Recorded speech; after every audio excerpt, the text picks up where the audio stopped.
Hello, this is me, Saurav Avasthi, English faculty of Mount Literacy School.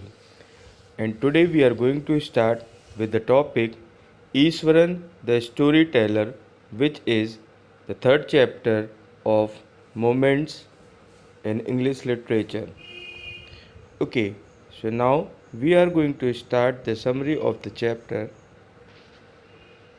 which is about two characters.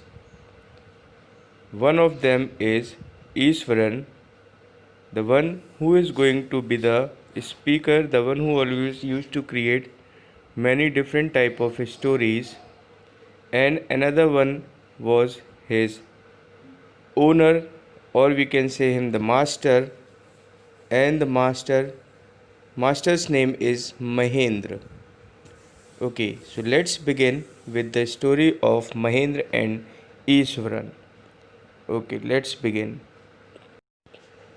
Here, Mahendra was a junior supervisor at a firm which required him to travel and oversee different construction sites. Mahendra was a man of simple needs. Here, because of this, he could adapt to a variety of conditions. Iswaran was Mahendra's cook and he always followed him everywhere, wherever Mahendra goes. He cooked delicious food, ran a tidy and efficient household, and could tell the most entertaining stories to Mahendra after work. After completing his day's chores, Iswaran would have his lunch. After lunch, Iswaran would read for some time before taking his nap. From his favorite Tamil thriller novels, Iswaran learned how to describe an event vividly and to effectively capture his audience's attention.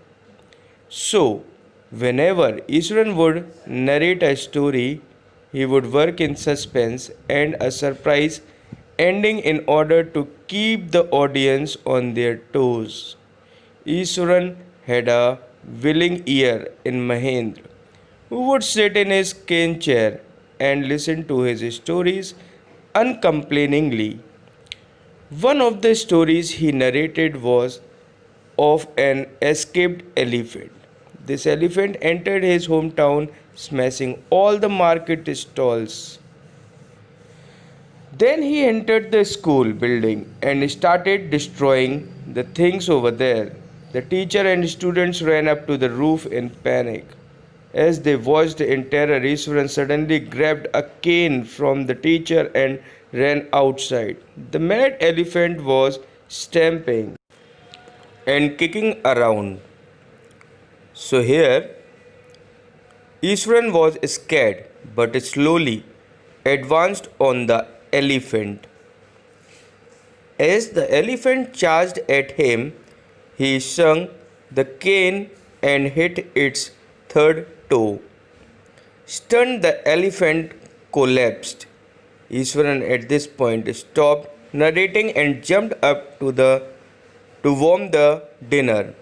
So here students, this was the first part of the chapter where we have seen that how this Iswaran is telling a story of an elephant to Mahendra and have created a suspense, and finally now by leaving the story without concluding it has gone to warm the food now for Mahendra.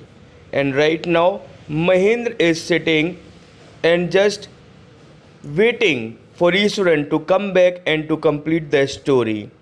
So here student, this was the first part of the chapter. Now the second part of the chapter will be completed in the next video. Till then, be at home, stay safe, stay healthy. Thank you so much.